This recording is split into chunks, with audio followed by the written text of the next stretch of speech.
Hello, welcome back to my YouTube channel. ഇന്ന് അമ്പലത്തിൽ ഒരു ദിവസമാണ് കാണിക്കുന്നത്, അതായത് രാവിലെ തൊട്ട് വൈകിട്ട് വരെയുള്ള വ്ളോഗ്. ഇന്ന് ഞങ്ങളുടെ ദേവിയുടെ ബർത്ത്ഡേ ആണ്, അതായത് പ്രതിഷ്ഠാ ദിനമാണ്. അന്ന് കാലത്ത് 6 മണി തൊട്ടിട്ട് ഈവനിങ് 6 മണി വരെ അഖണ്ഡ നാമജപം ഉണ്ടാവും. കൂടാതെ നല്ല അടിപൊളി പിറന്നാൾ സദ്യയും കിട്ടും കേട്ടോ. അപ്പൊ ഇതിന്റെ കൂടെ തന്നെ ബൾക്കായിട്ട് പഴംപൊരി എങ്ങനെ പൊരിക്കുക എന്നുള്ളതും കൂടെ ഞാൻ ഇട്ടിട്ടുണ്ട് കേട്ടോ. അന്ന് അമ്പലത്തിൽ അത്രയും പേർക്കുള്ള പഴംപൊരി ഉണ്ടാക്കിയിട്ടുണ്ടായിരുന്നു, അത് ഞാൻ വീഡിയോ എടുത്തിട്ടുണ്ട്. അതും കൂടെ ഈ വ്ളോഗിൽ ഉണ്ടായിരിക്കും. അങ്ങനെയാണെങ്കിൽ നമുക്ക് വീഡിയോയിലേക്ക് പോയാലോ. ഈ വീഡിയോ ഇഷ്ടമായാൽ ലൈക്ക് ചെയ്യാം, എൻ്റെ ചാനൽ സബ്സ്ക്രൈബ് ചെയ്യൂ കേട്ടോ.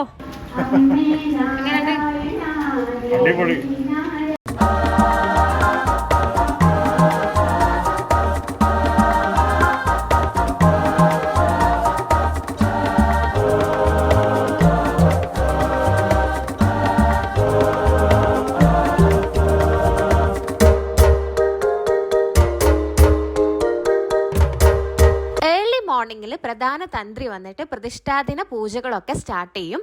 അതിനുശേഷമാണ് നമ്മൾ നാമജപം തുടങ്ങുന്നത്.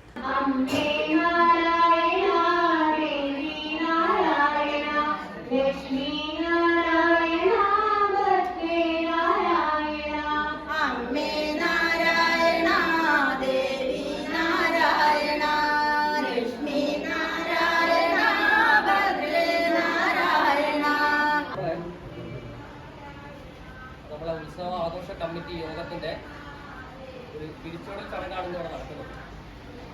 ഈ ചടങ്ങിൽ നമ്മളൊക്കെ ഉള്ള ആഘോഷ കമ്മിറ്റി അംഗങ്ങളെ പരിചയപ്പെടുത്താം. ഇത് ചെറിയൊരു മീറ്റിംഗ് ആയിരുന്നു, ആഘോഷ കമ്മിറ്റി പിരിച്ചുവിടൽ. ഉത്സവത്തിന് വേണ്ടി രൂപീകരിച്ച ഒരു കമ്മിറ്റി ഉണ്ടായിരുന്നു, അത് അന്നാണ് അവിടെ നിന്ന് അവർ പിരിച്ചുവിടുന്നത്. താഴെ പ്രാർത്ഥന കണ്ടിന്യൂ ചെയ്തു പോകുന്നുണ്ട്. നമ്മൾ കുടുംബാംഗങ്ങൾ മാത്രം മുകളിൽ നിന്ന് ഒരു മീറ്റിംഗ് വെച്ചിട്ടുണ്ടായിരുന്നു, അതാണ് ഇത്.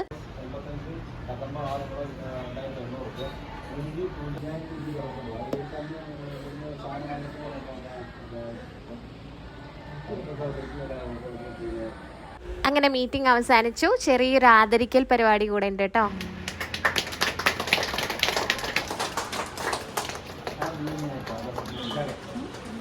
ബാക്കിൽ നിന്ന് ബ്ലഷ് ചെയ്യുന്നത് അദ്ദേഹത്തിന്റെ വൈഫാണ്, അവിടെ ആദരിക്കുന്നതിന്റെ ഭാഗമായിട്ട്. അങ്ങനെ ലാസ്റ്റ് എല്ലാവരും കൂടെ ഒരു ഫോട്ടോ ഒക്കെ എടുത്തു. എല്ലാവരും ഫോട്ടോയ്ക്ക് വേണ്ടി പോസ് ചെയ്യുന്നത് കൊണ്ടാട്ടോ ഇങ്ങനെ സ്റ്റഡി ആയി നിൽക്കുന്നത്, വീഡിയോ ഒന്നും അറിഞ്ഞിട്ടില്ല. അങ്ങനെ ഉച്ചയായപ്പോൾ നമ്മൾ ഭക്ഷണം കഴിക്കാൻ വേണ്ടി പോയി. നല്ല അടിപൊളി പിറന്നാൾ സദ്യയാണ് കേട്ടോ. കോഴിക്കോട് ഭുവനേശ്വരി അമ്പലത്തിൽ വെക്കുന്ന ആളുകളാണ് നമ്മുടെ അവിടെ വന്ന് വെച്ചിട്ടുണ്ടായിരുന്നത്. നല്ല അടിപൊളിയായിരുന്നു, സൂപ്പർ സദ്യയായിരുന്നു. ഞങ്ങളുടെ രാജേട്ടൻ അമ്പലത്തിലെ സദ്യ ഇവിടെ യൂട്യൂബിലുണ്ടല്ലോ,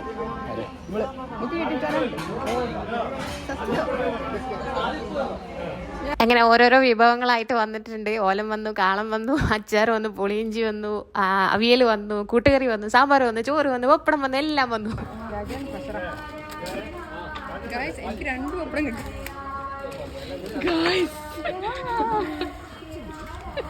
അങ്ങനെ 2 പപ്പടം കുട്ടി ചീരു കഴിച്ചു, 1 പപ്പടം കുട്ടി ഞാനും കഴിച്ചു.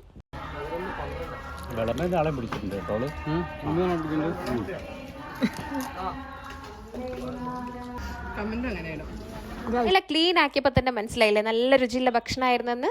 ഭക്ഷണം കഴിച്ച് കഴിഞ്ഞ ഉടനെ തന്നെ പ്രാർത്ഥനാ ഹാളിലേക്ക് പോയി കുറച്ച് നേരം നാമം ജപിച്ചു. കാരണം ഞാൻ രാവിലെ ആയിരുന്നു നാമം ജപിച്ചിട്ടുണ്ടായിരുന്നത്. അതിനുശേഷം കുറച്ച് പണികളൊക്കെ ഉണ്ടായിരുന്നു, കൗണ്ടറിൽ ഇരിക്കാനുണ്ടായിരുന്നു, പിന്നെ മീറ്റിങ്ങും കാര്യങ്ങളൊക്കെ ആയിട്ട്. അപ്പോൾ കുറച്ച് നേരം അവിടെ ഇരുന്ന് പ്രാർത്ഥിച്ചു. അതിനുശേഷം നമ്മളൊന്ന് റെസ്റ്റ് എടുക്കാൻ വേണ്ടി ഒന്ന് മാറിയിരിക്കുകയാണ്. ഇപ്പം സമയം ഒരു 3 മണിയൊക്കെ ആയിട്ടുണ്ടായിരുന്നു. അപ്പോൾ ചേച്ചിമാർ അവിടേക്ക് ഒന്ന് ക്ലീൻ ചെയ്യുകയാണ്, അടിച്ചുവാരി വൃത്തിയാക്കുകയാണ്. അപ്പോൾ അവിടെ ഇരുന്നിട്ട് കുറച്ച് നേരം കൗണ്ടറൊക്കെ അടിച്ച് ഇരിക്കുകയാണ്. അപ്പോഴാണ് അവിടെ നിന്ന് ഒരു അശരീരി വന്നത്, പഴംപൊരി ഉണ്ടാക്കിയോലോ എന്ന്. അത് കേട്ട ഉടനെ തന്നെ ഞാൻ അടുക്കളയിലേക്ക് ഒരു ഓട്ടം വെച്ച് കൊടുത്തു. ഞാൻ അവിടെ ചെന്നപ്പോൾ കണ്ട കാഴ്ചകളാണ്. ഒരു മാവൊക്കെ റെഡി ആക്കിയിട്ടുണ്ടായിരുന്നു. ഞാൻ അറിഞ്ഞില്ല, ഞാൻ അറിയുന്നതിൻ്റെ മുന്നേ മാവൊക്കെ അവിടെ റെഡിയാക്കി വെച്ചിട്ടുണ്ട് ഗൈസ്. കുഴപ്പമില്ല, നിങ്ങൾ യൂട്യൂബിൽ നോക്കിയിട്ട് മാവ് എങ്ങനെയാണ് ഉണ്ടാക്കുന്നത് നോക്കിക്കോളൂ കേട്ടോ. ബാക്കിയുള്ളതൊക്കെ ഞാൻ ഇതിൽ കാണിച്ചു തരാം. അപ്പോൾ പാത്രമൊക്കെ സെറ്റ് ആക്കുന്നുണ്ട്. വലിയൊരു ഉരുളിയിലാണ് ഇത് പൊരിക്കാൻ എടുക്കുന്നത്. അങ്ങനെ ഗ്യാസ് കത്തിച്ചു, അതിൻ്റെ മുകളിൽ പാത്രം വെച്ചു. പാത്രമല്ല, ഉരുളി ഇനി ചൂടായിട്ട് വേണം അതിലേക്ക് ഓയിൽ ഒഴിക്കാനായിട്ട്. അതൊക്കെ എനിക്കറിയാം കേട്ടോ. പിന്നെ ഇത് ഉണ്ടാക്കുന്നത് ഞങ്ങളുടെ റിലേറ്റീവാണ്, ശോഭന എന്നാണ് ചേച്ചിയുടെ പേര്. ആ ചേച്ചിക്ക് ഹോട്ടലുണ്ട്. ഇപ്പം എത്ര വർഷത്തെ എക്സ്പീരിയൻസ് ആണെന്ന് ചോദിക്കുന്നുണ്ട്. അമൃതം വ്ളോഗ്സ് ലിങ്ക് ഞാൻ അയച്ചുതരാം. എക്സ്പീരിയൻസ് ഉണ്ട്, ഒരു 24 വർഷത്തെ 24 വർഷമായിട്ട് ഇതിൽ എക്സ്പീരിയൻസ് ഉള്ള ഒരാളാണ് ശോഭിച്ച്.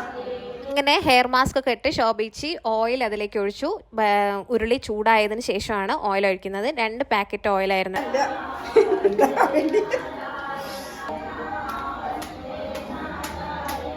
നമ്മൾ ചൂടാച്ചാല് നല്ല ഓയിലിൽ ചൂടാം. മറ്റേ പുറത്തുനിന്ന് വാങ്ങുമ്പോ ഒരു കുറെ പഴയ ഓയിലൊക്കെ വീണ്ടും ഉണ്ടാക്കിയല്ലേ. പഴംപൊരി പൊരിക്കാനുള്ള പഴം ദേ വന്നോണ്ടിരിക്കുകയാണ് കേട്ടോ.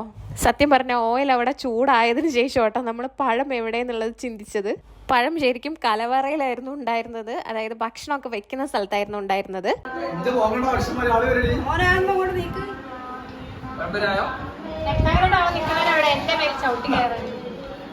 പഴം എങ്ങനെ തൊലിയൊക്കെ ഉരിച്ചിട്ട് നമ്മൾ പ്രിപ്പയർ ചെയ്യാൻ പോവാണ് പഴംപൊരിക്ക് വേണ്ടിയിട്ട്. ഒരു പഴം 4 ആയിട്ടാണ് ഡിവൈഡ് ചെയ്യുന്നത്.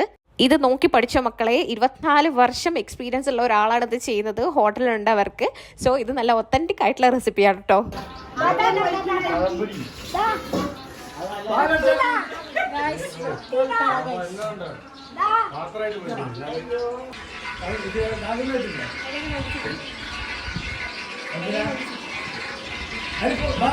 ഒരുപാട് ആൾ കൂടുമ്പോൾ ഒരുപാട് അഭിപ്രായം ഉണ്ടെന്ന് പറയുന്നത് കേൾക്കാം. അപ്പോൾ അവിടെ ഒരു ചെറിയൊരു മിസ്റ്റേക്ക് പറ്റി. എണ്ണ ചൂടാവുന്നതിൻ്റെ മുന്നേ ഒരെണ്ണം ഇടാൻ എല്ലാവരും കൂടെ പറഞ്ഞിട്ട് ശോഭിച്ച് അതിലേക്ക് ഇട്ടു. അപ്പോൾ അതിൻ്റെ ഒരു അവസ്ഥയാണ് ഈ കാണുന്നത്. കാരണം എല്ലാവരും കൂടെ ഏതൊക്കെയോ അഭിപ്രായങ്ങൾ പറഞ്ഞിട്ട് പുള്ളിക്കാരിക്ക് കൺഫ്യൂഷൻ ആയിപ്പോയി. പിന്നെ ശരിക്കും എണ്ണ ചൂടായപ്പം ഓരോന്നോരോന്നായിട്ട് ഇട്ട് കൊടുത്തു. അപ്പോൾ അത് നല്ല റെഡി ആയിട്ട് വരുന്നുണ്ടായിരുന്നു. പിന്നെ വേറൊരു പ്രശ്നം എന്താണെന്ന് വെച്ചിട്ടുണ്ടെങ്കിൽ എല്ലാം ട്വിൻസ് ആയിട്ടായിരുന്നു വന്നത്.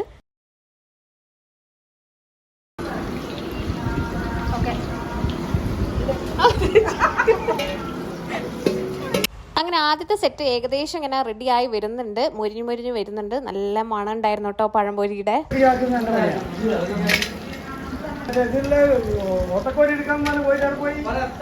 അമ്പലത്തിന്റെ അടുക്കളയിലുള്ള ചട്ടകം പോരാനിട്ട് അപ്പുറത്തെ വീട്ടിൽ നിന്ന്, അതായത് തറവാട്ടിൽ നിന്നും കൂടെ ഉള്ള ചട്ടകങ്ങളൊക്കെ ഇങ്ങോട്ടേക്ക് എടുക്കാൻ വേണ്ടി പറഞ്ഞിട്ടുണ്ട്. അതും കൂടെ കളക്ട് ചെയ്തിട്ട് അവിടെ കൊണ്ടുവയ്ക്കാൻ വേണ്ടിയിട്ടുള്ള തത്രപ്പാടാണ് കേട്ടോ അത്.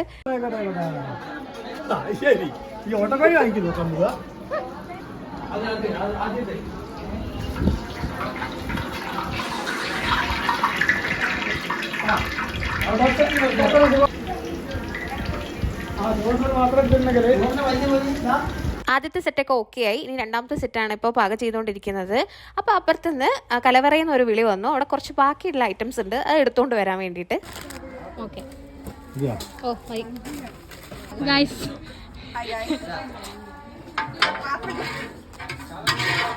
മടിച്ചു. ചെമ്പ് കഴുകാൻ വന്ന അണ്ണാച്ചിയാണ് ഗൈസ് ഇത്.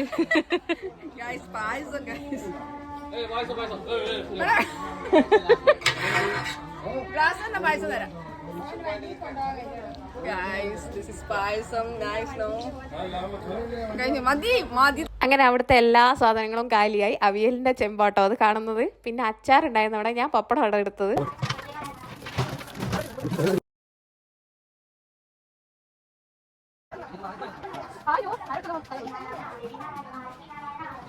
ഞാൻ അവിടുന്ന് പപ്പടം എടുത്തത് എനിക്ക് ഓർമ്മ ഉണ്ടായിരുന്നുള്ളൂ. അവിടെ തൊട്ട് ഞാൻ അവിടെ അപ്പുറത്തെ അടുക്കളയിലേക്ക് പോകുന്നവരെ എൻ്റെ പപ്പടത്തിന് അറ്റാക്ക് ചെയ്യാൻ വേണ്ടി ആളുകൾ ഉണ്ടായിരുന്നു കേട്ടോ.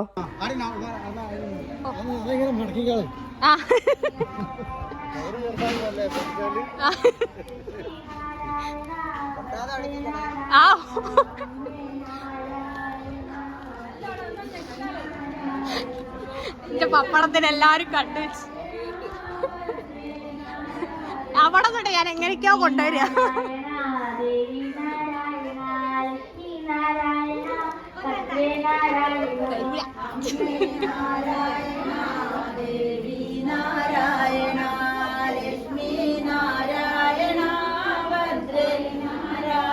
അങ്ങനെ കലവറയിൽ നിന്നുള്ള യുദ്ധമൊക്കെ കഴിഞ്ഞ് അടുക്കളയിലേക്ക് എത്തിയപ്പോൾ അവിടെ പഴംപൊരിയൊക്കെ സെറ്റായിട്ടുണ്ട്.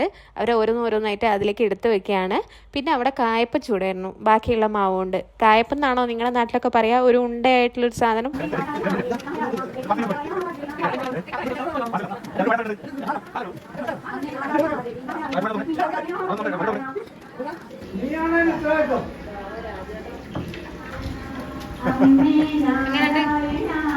അടിപൊളി.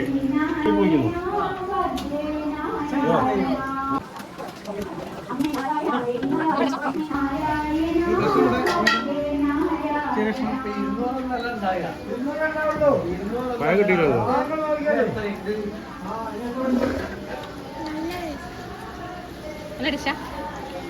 ഇതാണ് ഞാൻ പറഞ്ഞ കായപ്പം.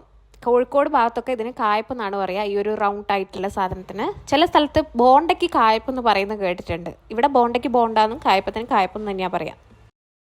ഇത് എണ്ണയിലേക്ക് ഇടുന്നത് ഈ ഒരു പരുവത്തിലാക്കിയിട്ടാണ്. കയ്യിൽ ഇങ്ങനെ പിടിച്ചിട്ട് ജസ്റ്റ് ഒന്നിങ്ങനെ പിഴിഞ്ഞു പോലെ കൊടുക്കുമ്പോൾ അതങ്ങനെ റൗണ്ട് ആയിട്ട് നിന്നോളും. അങ്ങനെ പഴംപൊരിയും കായപ്പൊക്കെ റെഡി ആയിട്ടുണ്ട്. ഞാനവിടെ കണ്ടു നിന്ന് സഹായിച്ചു, വീഡിയോയും എടുത്തു. അങ്ങനത്തെ സഹായങ്ങൾക്ക് ശേഷം തിരിച്ച് റെസ്റ്റ് എടുക്കാൻ പോവാണ്. Hi guys,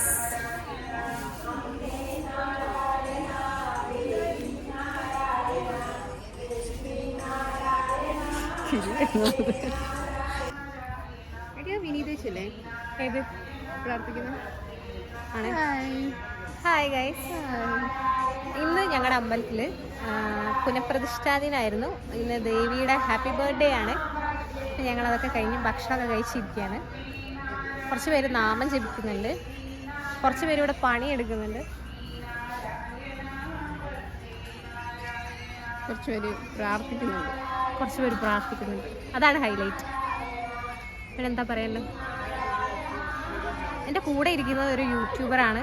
yes, natural bliss എന്നാണ്, ഹെർബൽ ബ്ലിസ് എന്നാണ് യൂട്യൂബ് ചാനലിൻ്റെ പേര്. നാച്ചുറൽ മായ്ച്ചു കളഞ്ഞു കേട്ടോ, ഹെർബൽ ബ്ലിസ്. സബ്സ്ക്രൈബ് ചെയ്യുക. പിന്നെ നാട്ടിലെ മദാമയാണെന്നാണ് സ്വയം പറയുന്നത്, പക്ഷേ ഒരക്ഷരം നന്നായിട്ട് പറയാനറിയില്ല. പിന്നെ കുറച്ച് നേരം സംസാരിച്ചതിന് ശേഷം പിന്നെ നാമം ജപിക്കാൻ പോയി. അങ്ങനെ 6 മണിയായി, ദീപാരാധനയ്ക്കുള്ള ടൈമായി.